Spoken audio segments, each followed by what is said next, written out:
The Science of Hugs, Why Kids Need 12 Hugs a Day.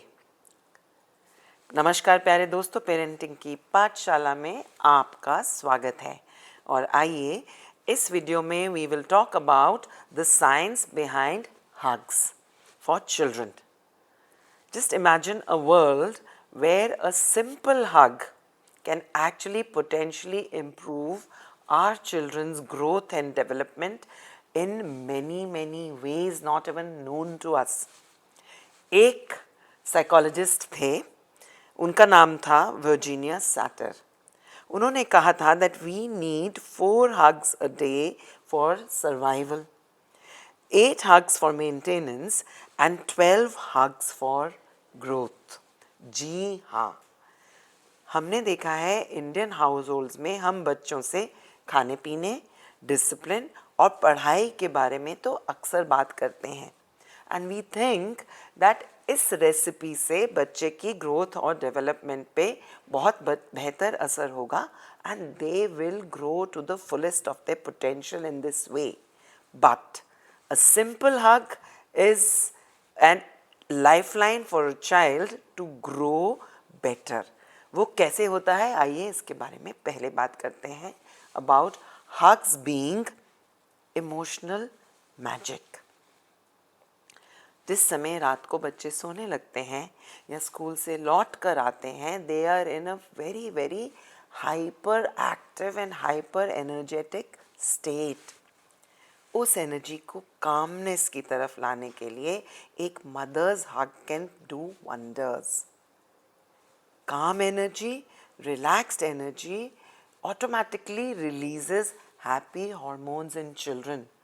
Oxytocin जब बच्चों में release होता है तो उनके मानसिक और शारीरिक परिस्थिति पे बहुत अच्छा असर होता है and it's good for their mental and physical health.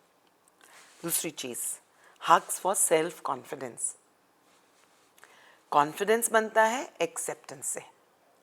When the parents hug the child, बच्चे को ये महसूस होता है कि मैं जैसा भी हूँ, जो भी हूँ, मुझे उस चीज़ के लिए, मेरी यूनिकनेस के लिए एक्सेप्ट किया जा रहा है एंड आई एम राइट। इस फीलिंग से बच्चों में सेल्फ कॉन्फिडेंस अपने आप बनता है। एंड ये तो हम सब जानते हैं that confidence is a sure shot stepping stone towards success. So hug the child to build the child's self confidence. और तीसरी चीज़, हग से बिहेवियर भी इम्प्रूव होता है।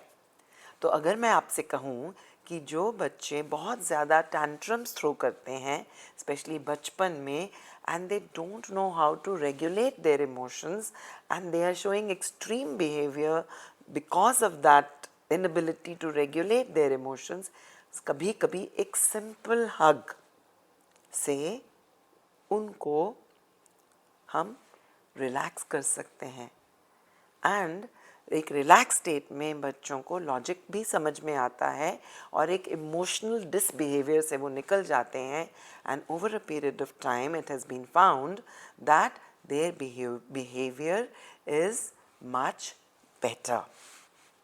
चौथी चीज़, अब आप मेरे साथ हंसेंगे, हग से इम्यूनिटी बढ़ती है। वो कैसे?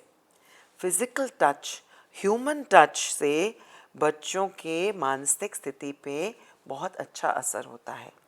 When you're mentally happy, when you're feeling emotionally satisfied, automatically our immune system becomes stronger and we are less prone to infections. अब पांचवी चीज़, हग से बनता है parent child bond. Hugs are very easy way of expressing our love for the child. This feeling of belonging, of being together is important to keep this bond growing for a lifetime. That we belong together comes from physical touch. So don't forget to hug your child if you feel. And as parents, we must feel the sense of belonging together and moving together as a family. Sixth thing,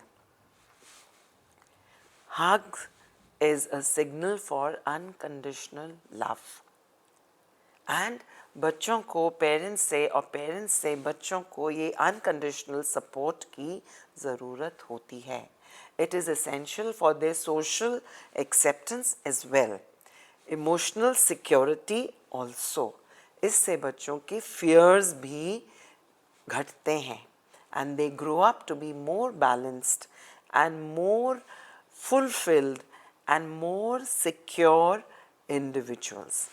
And last thing, हग से बच्चों को stress relief मिलता है.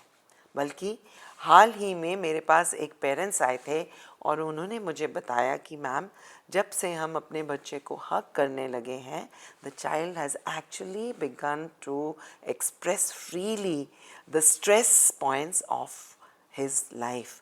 मतलब school में अगर बच्चे को कभी भी कोई स्ट्रेस हुआ, कभी किसी मार्क्स कम आ गए एग्ज़ाम में, या फ्रेंड्स में लड़ाई हो गई, या उनको लगा कि मुझे इंसल्ट महसूस हुई है, the child was actually able to come and express that to the parent. This particular hug sometimes help the child to step out of their ego zone and make them more adaptable, adjustable and malleable. तो हग से stress relief भी बच्चों को मिलता है. तो एक चीज़ का हमें हमेशा ध्यान रखना चाहिए, that for helping our children grow to their best, हमें ज़रूरी नहीं कि बहुत ज़्यादा कॉम्प्लिकेटेड कॉम्प्लेक्स चीज़ों की तरफ ध्यान देना है, बल्कि something so humane and human as a physical touch and expression through a hug can cause this on its own. Conscious level and subconscious level पे जब हम कोई सिग्नल्स जनरेट करते हैं तो बच्चों की ग्रोथ एंड डेवलपमेंट होना अपने आप में ऑटोमेटिक बन जाता है. So remember to use this hugs as a lifeline and not just a connect of physical love towards your child. Keep hugging your child, keep hugging your child, and याद रहे कि अगर 12 times नहीं होता दिन में, then at least 4 to 5 times in a day we must do it. Happy 12 hugs parenting.